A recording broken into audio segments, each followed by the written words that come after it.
विपक्षी दलों पर किया पलटवार, कहा सही नहीं है यूनिफॉर्म सिविल कोड का विरोध करना।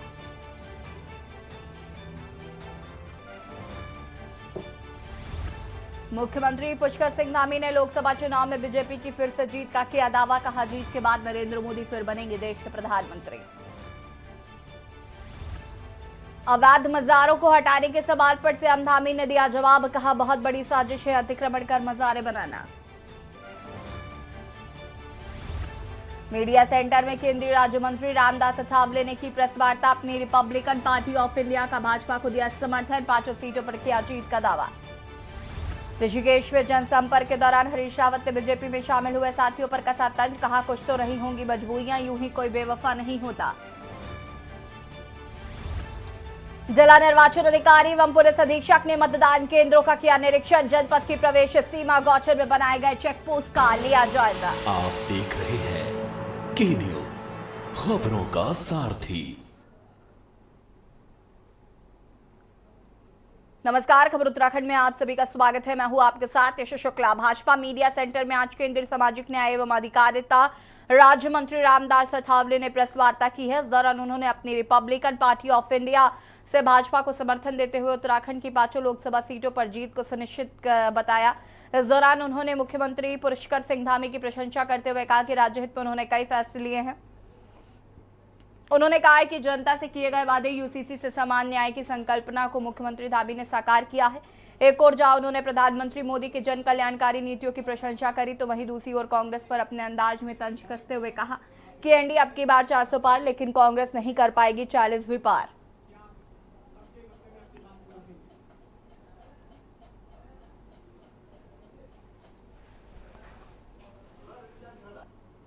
नरेंद्र मोदी जी ने 2019 में सेंट्रल हॉल में भारत के संविधान को माथा टेक कर प्रतिज्ञा की है कि संविधान का भारत में खड़ा करूंगा, भारत के हर नागरिक को न्याय देने के लिए मैं काम करता रहूंगा। और इसीलिए माननीय राहुल गांधी जी और सभी इंडिया आघाड़ी के लोग रोज बकवास करते हैं, रोज चर्चा करते हैं कि हमको लोकतंत्र बचाना है। मेरा उनको सवाल है कि भाई लोकतंत्र बचाने के लिए हम लोग हैं, आप अपनी पार्टी बचाओ, पार्टी बचाने का काम आपको करना है।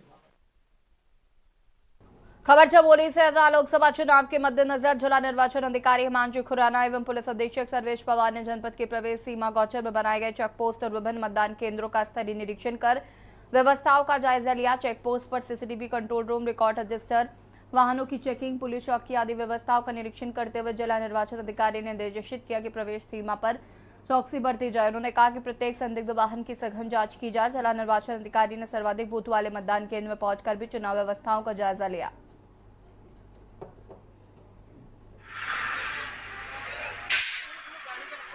लोकसभा चुनाव के मद्देनजर यहाँ पे हमारी स्टैटिक टीम है, तो उसी की डीएम साहब के साथ एक भ्रमण हुआ है कि किस तरीके से यहाँ पे चेकिंग की जा रही है। तो तमाम चीज़ें देखी गई, किस तरीके से हमारे सीसीटीवी कैमरा जो है वो काम कर रहे हैं, प्रॉपर रिकॉर्ड मेंटेन किया जा रहा है। लोकसभा सामान्य निर्वाचन के अंतर्गत इसमें जो निर्वाचन आयोग के निर्देश हैं, उसमें जनपद में जगह जगह पर हमने स्थायी निगरानी दल, जो स्टैटिक सर्वेलेंस टीम है, उनकी स्थापना करी है। तो ऐसे ही एक जो स्टैटिक बैरियर है गौचर, यहाँ पर हमने जो हमारा इंटर बॉर्डर भी है, वहाँ पर सीसीटीवी भी स्थापित किया है। तो इसी क्रम में जो भी यहाँ व्यवस्थाएं की गई हैं।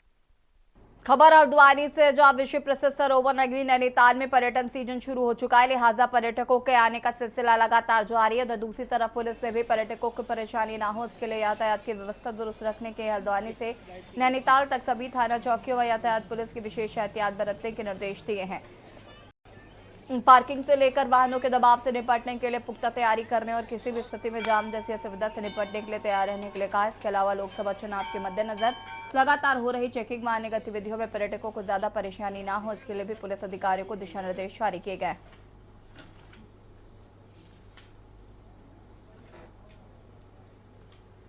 देखिए, टूरिस्ट सीज़न शुरू हो गया है। पिछले 2 वीक से लगभग अच्छा खासा टूरिस्ट फ्लो में देखा है और चुनाव भी चल रहा है। तो सबसे पहले तो हम ये कोशिश कर रहे हैं कि जो चेकिंग फिर जहाँ पे भी हो रही है वहाँ टूरिस्ट को ज़्यादा असुविधा नहीं हो, इसके लिए हमने निर्देश दिए गए हैं। साथ ही एक्स्ट्रा जो फोर्स है उसकी तैनाती भी हमने टूरिस्ट स्पॉट पे की है, और जो हमारे सीपीओ की और ट्रैफिक की जो टीमें हैं वो भी इसमें लगी हुई है। जल्दी हम जो है जैसे ही चुनाव संपादित होते हैं उसके बाद में जो है और भी जो है फोर्स है उसको हम टूरिस्ट सीजन के लिए डिप्लॉय करेंगे। जम कॉर्बेट नेशनल पार्क की 2023-24 सत्र में बढ़ी आमदनी, साथ ही कॉर्बेट पार्क में लंबे समय बाद विदेशी पर्यटकों की संख्या में बढ़ोतरी हुई है, जिससे कॉर्बेट प्रशासन गदगद नजर आ रहा है। आपको बता दें कि विश्व प्रसिद्ध जिम कॉर्बेट नेशनल पार्क में हर वर्ष लाखों की तादाद में पर्यटक वनों और वन्य जीवों के दीदार के लिए नैनीताल जिले के रामनगर में स्थित जिम कॉर्बेट नेशनल पार्क पहुंचे, जहां पर्यटक कॉर्बेट पार्क के जंगलों में जैव विविधता व बंगाल के साथ ही अन्य वन्य जीवों के दीदार के साथ ही जिम कॉर्बेट के बारे में जानते हैं। वहीं सत्र की बात करें तो 2023-24 कॉर्बेट प्रशासन को पिछले वर्ष के मुकाबले अच्छी कमाई हुई है। पिछले वर्ष के मुकाबले इस वर्ष कॉर्बेट पार्क की कमाई की बात करें तो 22-23 में पार्क प्रशासन को 13 करोड़ 13 लाख की कमाई हुई थी। वहीं 23-24 में ये कमाई 50 गुना वृद्धि हुई। इस वर्ष 23 करोड़ 24 लाख की कमाई कॉर्बेट पार्क को हुई है।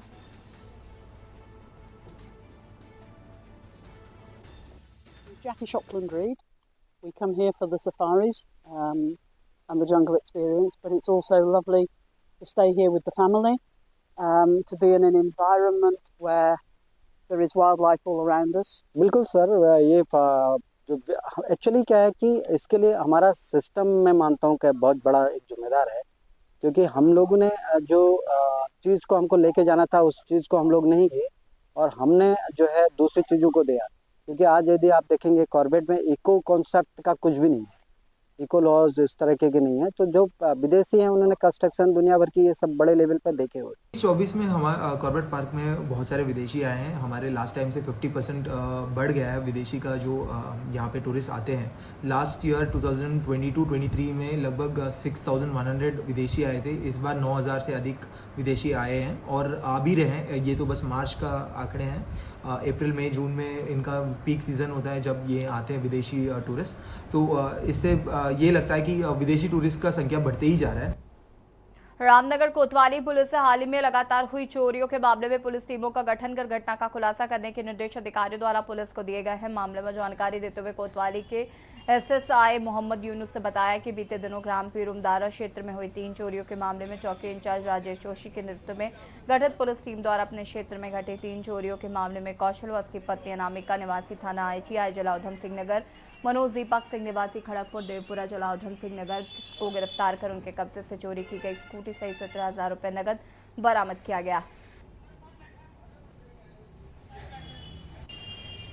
ये जनवरी से लेके अब तक रामनगर के पीरुमदारा क्षेत्र और बाजार क्षेत्र से लगभग 4 चोरियां जो हमारी वहाँ लिखी गई हैं, उसमें से 4 पुरुष और 3 महिलाओं को गिरफ्तार किया गया है और उनसे जो सामान चोरी हुआ था वो सब बरामद किया गया है और उनको अब फिलहाल बाद मेडिकल कराने के कोर्ट में पेश किया जा रहा है। विकासनगर के टिहरी लोकसभा से निर्दलीय चुनाव मैदान में ताल ठोक रहे बॉबी पवार ने आज सहसपुर विधानसभा क्षेत्र में एक चुनावी जनसभा को संबोधित किया, जहां सैकड़ों की संख्या में पहुंचे उनके समर्थकों ने उनका जोरदार स्वागत किया। जहां बॉबी पवार ने कांग्रेस और भाजपा को आड़े हाथों लेते हुए कहा कि पिछले 24 सालों में भाजपा और कांग्रेस से बारी बारी राज्य की जनता को छलने का काम किया। उन्होंने कहा कि आज युवाओं को रोजगार के लिए सड़क पर उतरना पड़ रहा है। बॉबी पवार ने मीडिया से बात करते हुए कहा कि ये लड़ाई राजशाही और जनता के बीच है। उन्होंने कहा कि जनता और युवाओं की आवाज सदन तक पहुंचाकर उनका हक दिलाना प्राथमिकता में शामिल है।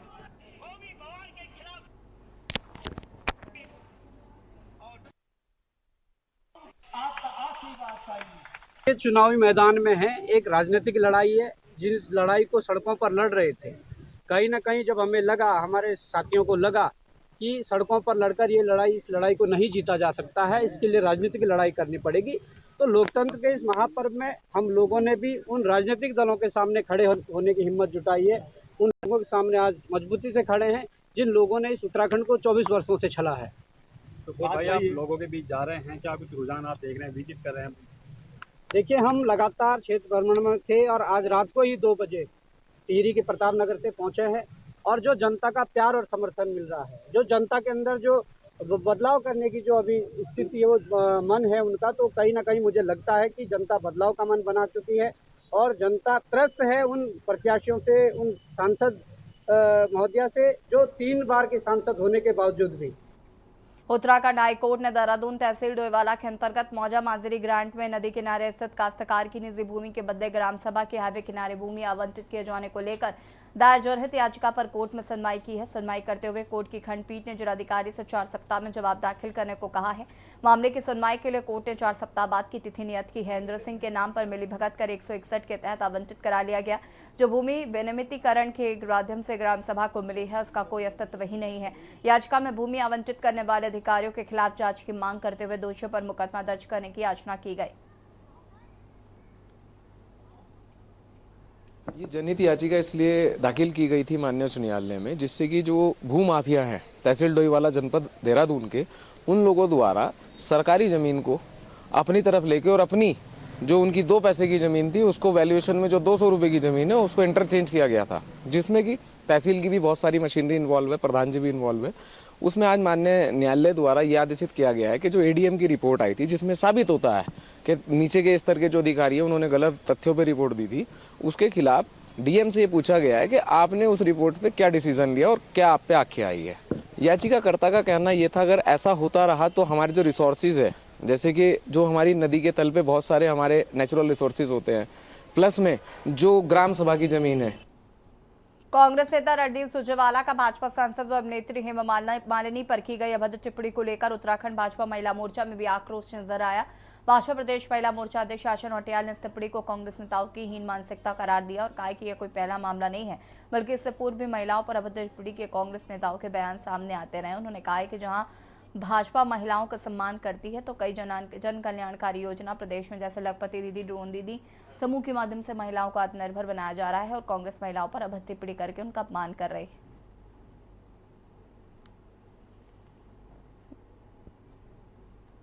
आप लोग देख रहे हैं कि कई जो कांग्रेस पार्टी के प्रवक्ता हैं, कांग्रेस पार्टी के वरिष्ठ नेता हैं और कांग्रेस पार्टी के मंत्री हैं, इस तरह की लगातार जो अभद्र टिप्पणियां आ रही हैं, उससे मैं समझती हूँ कि भारत की आधी आबादी जो मातृ शक्ति हैं उनको मतलब बहुत ही कष्ट पहुँच रहा है और जो इस प्रकार की भद्दी टिप्पणियां उनके द्वारा की जा रही हैं उस पर मैं आप सभी लोगों से आज यहाँ पर मिलने आई हूँ। अभी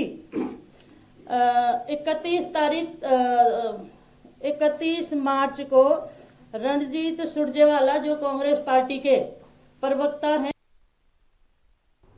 और यहाँ रुकेंगे छोटे से ब्रेक के लिए, जो हाजिर हो के बाद एक बार फिर से आप सभी का स्वागत है। अल्मोड़ा उत्तराखंड परिवर्तन पार्टी के अध्यक्ष पीसी तिवारी व उत्तराखंड क्रांति दल के नेता काशी सिंगेरी ने संयुक्त प्रेस वार्ता को संबोधित करते हुए कहा कि वो उत्तराखंड में सामाजिक राजनीतिक बदलाव के लिए क्षेत्रीय अस्मिता के साथ जुड़ना जरूरी है। पीसी तिवारी ने कहा कि किरण आर्य को अल्मोड़ा पिथौरागढ़ संसदीय क्षेत्र से अपना उम्मीदवार बनाया। उन्होंने इस अवसर पर पार्टी द्वारा उठाए गए मुद्दों पर प्रकाश डालते हुए कहा कि प्राकृतिक संसाधनों पर स्थानीय लोगों के अधिकार सुनिश्चित करने, असीमित जमीनों की खरीद पर रोक के साथ ही पूर्वोत्तर राज्यों की तरह अनुच्छेद 371 की तरह संरक्षण प्रदान करने तमाम मुद्दों पर काम कर रही है।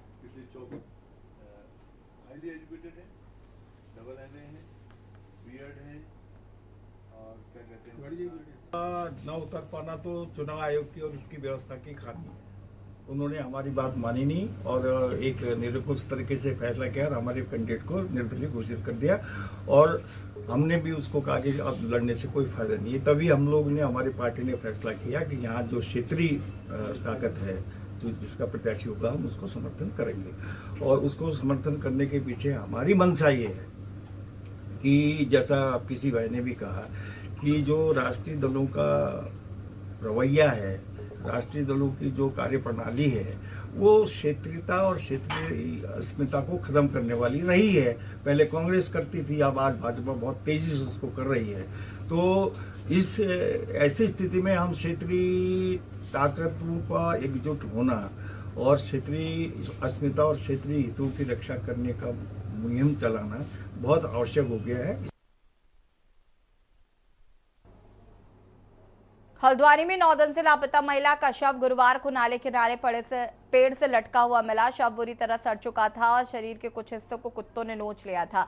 जानकारी के मुताबिक महिला की गुमशुदगी की रिपोर्ट दर्ज कराई गई थी, जिसके बाद पुलिस महिला की तलाश कर रही थी। वही शव की पहचान परिजनों ने कपड़ों से की। जानकारी के मुताबिक हरिपुर नायक पुखारी निवासी ललित फौज के सूबेदार के पद से सेवानिवृत्त है।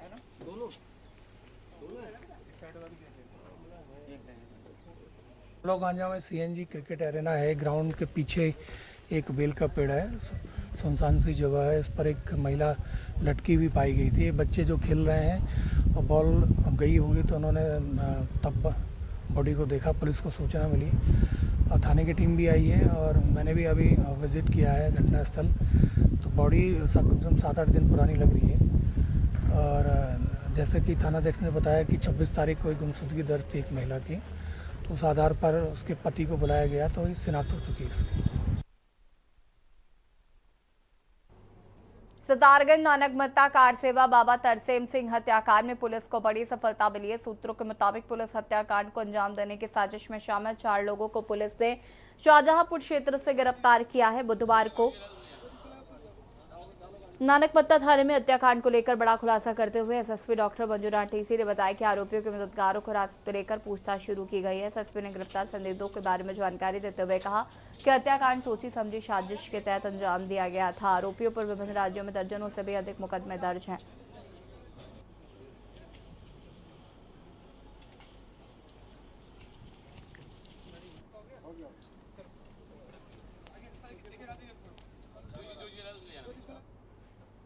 खबर लक्सर से, जहां पर लक्सर के महाराजपुर कला गांव में मिनी बैंक शाखा संचालक के दर्जनों अधिक का खाता धारकों की लाखों की रकम उनके खाते में जमा करने के बजाय हड़प ली गई है। जरूरत पड़ने पर वो रकम निकालने पहुंचे तो उसका पता चला कि 3 गांवों के 13 लोग अभी तक पुलिस से इसकी शिकायत कर चुके हैं। बैंक ने शाखा को सीज कर दिया है। महाराजपुर कला में SPRIC की मिनी ब्रांच के कई ग्राहकों ने पुलिस से शिकायत की है। शाखा संचालक कभी पासबुक प्रिंटर खराब होने तो कभी बैंक सर्वर डाउन होने की बात कर हाथ से उनकी पासबुक पर जमा की एंट्री करता था। उन्होंने आसपास के लोगों को बताया तो कई और ऐसे मामले सामने। अभी तक 13 लोगों ने 5 से 7 लाख रुपए गबन की शिकायत की है। 1,04,60 रुपए थे मेरे खाते में। और महाराजपुर जो सुखबीर सिंह की बैंक खुली हुई है मिनी, उसमें भी जमा कर रखे थे। अब हमने जब वो बैंक वहाँ से बंद हुई तो हमने पैसे निकालने की कोशिश करी तो वहाँ पैसा नहीं निकल पाया। हम फिर रांची पहुँचे, रांची वालों वहाँ से KYC करवाई तो वहाँ से 324 रुपये आए हमारे खाते में। तो हम परेशान हुए, लड़की की शादी करनी थी। मामला है जी, मैंने 40,000 रुपये जमा करे थे 11/12/2023 को जी, और वह हाथ से एंट्री करते थे और उसकी मैंने शिकायत करी रईसी मैनेजर को। उन्होंने इंक्वायरी करी कि उन्होंने कहा कि इसमें बैंक में आपके कोई पैसा नहीं डला हुआ और हाथ से एंट्री करके देता था जी। कौन था वो? सुखबीर जो मिनी बैंक थी उनके पास, वो अपने पास से एंट्री कर देता है ऐसे और पैसे निकाल लेता था जी। खबर अक्सर से, जहां पर हरिद्वार लोकसभा सीट पर तमाम प्रत्याशियों में एक दूसरे को बिछड़ने की होड़ मची हुई है और प्रत्याशियों का जोर नुक्कड़ सभाओं के बजाय रोड शो पर है। सभी प्रत्याशी अपने समर्थकों और कार्यकर्ताओं के साथ रोड शो पर निकल रहे। इस क्रम में भाजपा प्रत्याशी त्रिवेंद्र सिंह रावत ने चौथी बार खानपुर विधानसभा के ग्रामीण इलाकों में रोड शो निकालकर लोगों से वोट की अपील की। इस दौरान भाजपा प्रत्याशी त्रिवेंद्र सिंह रावत के साथ पूर्व विधायक कुंवर प्रणव सिंह जयपुर, उनकी पत्नी रानी देवयानी सिंह, जिला पंचायत अध्यक्ष किरण चौधरी, भीम सिंह सहित कई जिला व प्रदेश स्तर के भाजपा पदाधिकारी भी मौजूद रहे।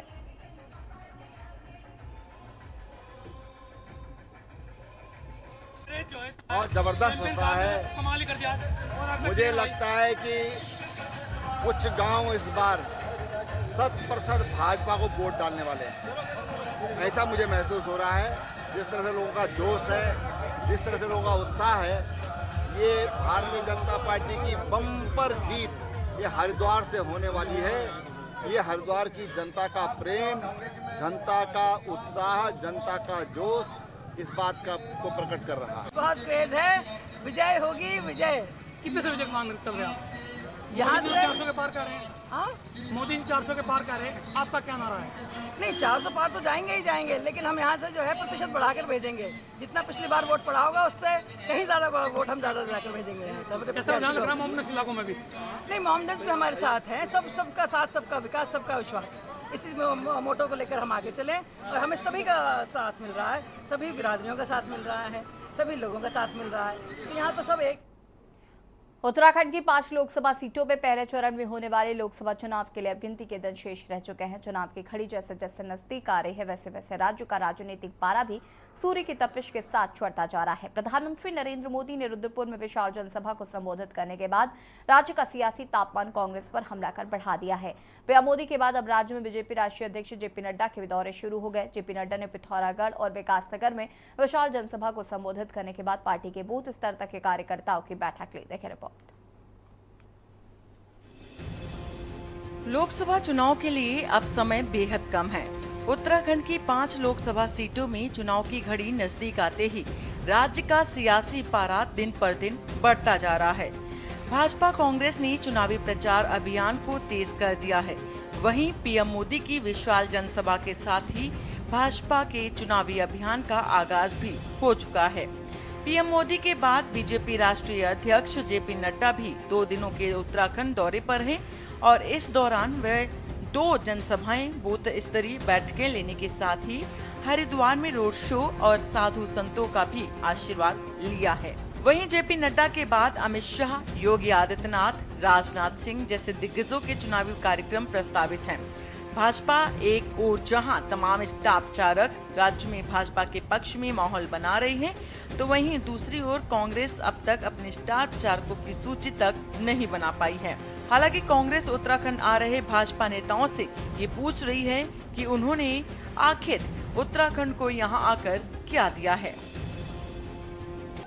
हमें इस बात की भी खुशी है कि मुझे आज देवभूमि में आने का सौभाग्य मिला। मुझे इस बात की भी खुशी है कि मुझे आज वीर भूमि में भी आने का सौभाग्य मिला। ये ऐसी भूमि है जहां हम देवताओं को पूजते हैं। हर व्यक्ति देवतुल्य है। सात्विकता हम सबके मन में बची हुई है और ये ऐसी भूमि भी है जो देश की रक्षा के लिए हमेशा तत्पर रही है। ऐसी वीर भूमि भी है।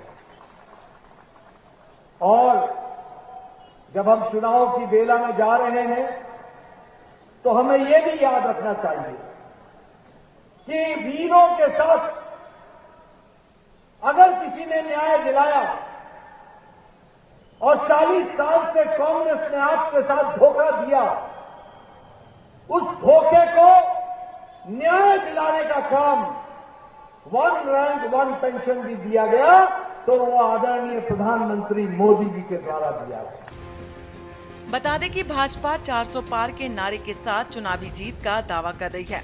वहीं कांग्रेस समेत तमाम विपक्षी दलों ने भाजपा के इस दावे की हवा निकालने के लिए एकजुटता के साथ चुनाव लड़ने का फैसला लिया है। इसी के तहत उत्तराखंड में इंडिया गठबंधन के सभी नेता कांग्रेस के प्रत्याशियों के पक्ष में प्रचार प्रसार करेंगे। प्रेस क्लब में हुई प्रेस कॉन्फ्रेंस में आप और कांग्रेस ने कहा है कि आम आदमी पार्टी आधिकारिक तौर पर इंडिया गठबंधन का हिस्सा बन चुकी है और ऐसे में दोनों दल उत्तराखंड में इंडिया गठबंधन के 5 प्रत्याशियों को जिताने के लिए काम करेंगे। वहीं भाजपा का कहना है कि इंडिया गठबंधन के मंसूबे कभी कामयाब नहीं होंगे। और ऐसे में पहले से ही आप समर्थन कर रहे हो कांग्रेस के प्रत्याशी, आज क्या था? नहीं, पहले नहीं कर रहे थे। इंडिया गठबंधन के अनुसार ही जो हमें हमारे शीर्ष नेतृत्व ने बताया, उसी के हिसाब से आज हमने इनके समर्थन दिया उत्तराखंड में। आज तक उत्तराखंड में हमारा इंडिया गठबंधन में नहीं था। हम आज पहले दिन जुड़े हैं और हम जो भी इंडिया गठबंधन के 5 प्रत्याशी होंगे उनका बूथ लेवल पे और तहसील लेवल पे, विधानसभा लेवल पे, डिस्ट्रिक्ट लेवल पे समर्थन करें। इंडिया गठबंधन कुछ नहीं है, ये धीरे धीरे समाप्त होने जा रहा है और इसमें आपसी टूट है, आपसी फूट है। अगर ऐसा होता गठबंधन तो पहली वाली बैठक में जब सारे नेता लोग इकट्ठे हो गए थे, जब इनका गठबंधन तैयार हुआ तो उस समय अनाउंस होना चाहिए था कि कौन देश का प्रधानमंत्री बनेगा, उसके नेतृत्व में इंडिया गठबंधन काम करेगा और उसी के मजबूती के साथ लड़ेंगे। किंतु ऐसा नहीं है, उनकी हिम्मत नहीं हुई है। देखिए, भारतीय जनता पार्टी 2014 से राज्य की 5 लोकसभा सीटों पर काबिज है। इनके सांसदों ने कभी जनता का सुख दुख जानने का प्रयास नहीं किया, न कभी किसी जो है आंदोलन में जनता की आवाज़ इन्होंने उठाई है। अंकिता के परिजन न्याय की गुहार लगाते रहे, लेकिन कभी इनके सांसदों के मुंह से एक शब्द नहीं सुना। न इन्होंने जो है अपने क्षेत्र हित का और राज्य हित का कोई मुद्दा कभी लोकसभा में उठाया। जनता इन्हें खोजती रही, गुमशुदा के पोस्टर इनके लगते रहे। अब जनता का आक्रोश दिखाई दे रहा है। कुल मिलाकर उत्तराखंड में चुनाव प्रचार अभियान तेज हो गया है। हालांकि भाजपा ने जिस तरह से चुनावी माहौल को गरमाया हुआ है, वैसी तैयारी किसी अन्य विपक्षी दलों की दिखाई नहीं देती है। वहीं एक और जहां कांग्रेस अब तक स्टार प्रचारकों की लिस्ट पर ही मंथन कर रही है, तो वहीं दूसरी ओर कांग्रेस नेता राहुल गांधी की 8 अप्रैल को हल्द्वानी में होने वाली रैली भी स्थगित हो गई है। सवाल ये है कि क्या उत्तराखंड इंडिया गठबंधन भाजपा के जीत के रथ को रोक पाएगा?